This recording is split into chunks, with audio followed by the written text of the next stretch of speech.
So in today's episode, we're talking about the slicers.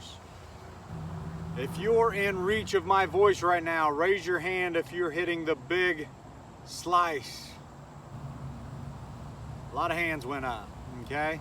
So now let's identify why you hit a slice. Listen, golf, you have to be able to recognize your issues, you have to be able to self-diagnose, and then you have to have the ability to self-correct. A lot of ways to go about that. There's drills, there's videos, there's golf instruction. But we know that most of the clients that come see us as golf professionals are hitting that big high slice with the driver. Now, the difference between your driver and say an 8-iron that you're hitting, many times that 8-iron you're gonna pull. It's gonna start left and stay left. You're not hooking it, you're just hitting a straight pull. That shot will produce a really deep divot, right? And that divot is going to go well left of your target, okay? Could you raise your hand if you could identify with that type of shot? So today is about the guy that's hitting the low left pull with your irons, probably 7-iron down, and then the big slice with the driver. How do we identify that miss? What it is that you are in a position in transition that you're too steep and over the top. Okay, what's that mean?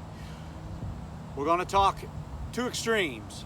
If you're steep and over the top, the opposite of that would be too shallow or stuck underneath. Steep over the top is this. Good setup, club that gets too far behind you and then rises in transition, okay? The opposite of that would be a club that stays out in front of you, gets to the top in the same fashion, and then shallows out or falls in this direction as you transition. Here's a little video clip that shows good examples of exactly what I'm talking about. The following photo sequence is a great example of how the golf shaft lays down into transition. Notice how I shallow out my club shaft the closer I get to the golf ball into a good, efficient impact position.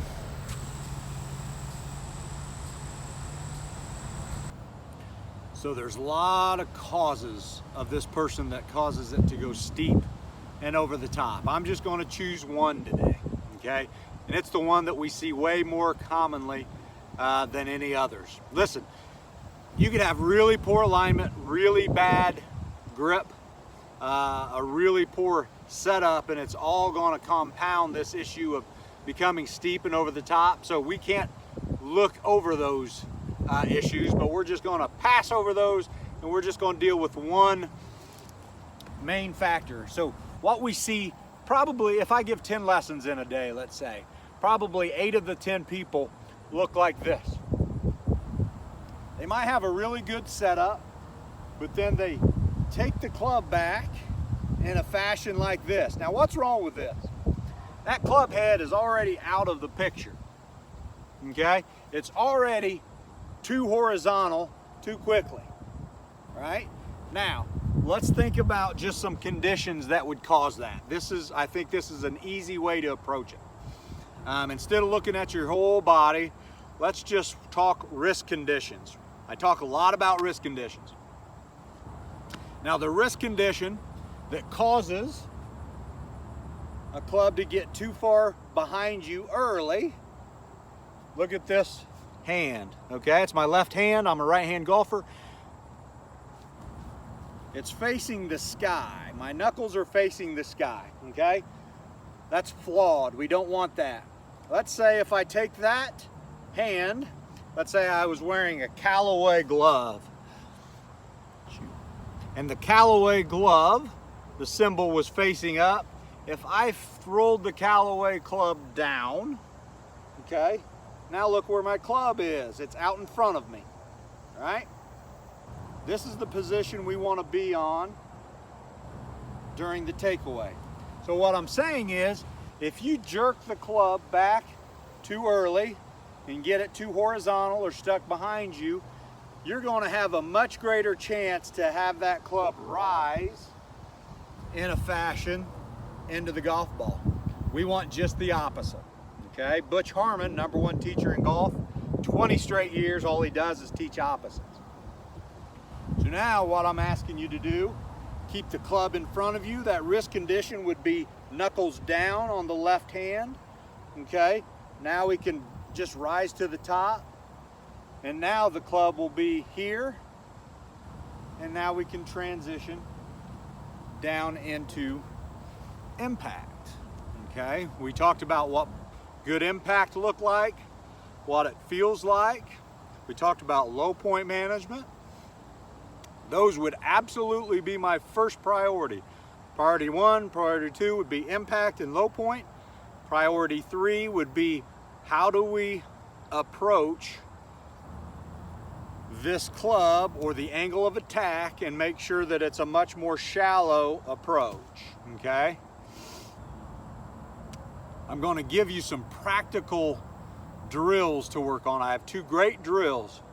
They're constraint drills. We literally put things in front of people and tell them, avoid this or use this. Use it as a guide, okay? Go ahead and take a look at these 2 drills. I think they could be helpful for you. So the next time you're on the range, give this drill a try. It really adds value to any range session. It's a 3-tee drill. It's a pass-fail. Just set up 3 tees approximately 1 inch on the outside of your ball line and just miss the tees. It's a pass-fail. If you break the tees, your path is left, steep, and over the top. Try to come underneath and avoid the tees.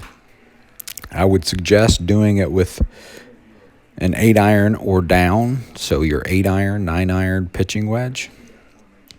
It's really effective, and it can add a lot of fun and a lot of value to any 5-minute range session. Remember, cheeks and cleats, good high finish as you watch the golf ball fly. Don't be in such a rush to see if you broke tees. A closer look, this is what the configuration of the tees will look like. So this next drill is a great feedback drill for takeaway. We talked about keeping the club out in front of you and not rolling the club and getting it stuck behind you early. What we want to do here is just extend an alignment rod up through our grip and make sure that alignment rod rides right down our lead hip and lead thigh as we go into transition. This next video is an example of doing the drill poorly. Notice how the hands roll open and the club gets stuck behind very early during the takeaway, which causes that alignment rod to move away from your lead thigh. Put you in a bad position at the top, stuck, and now watch the shaft rise into transition. So in conclusion, what did we learn today? We learned on how to achieve the perfect angle of attack as we approach the golf ball into transition, okay? The whole idea of getting the golf club out in front as opposed to behind early. How do we achieve that?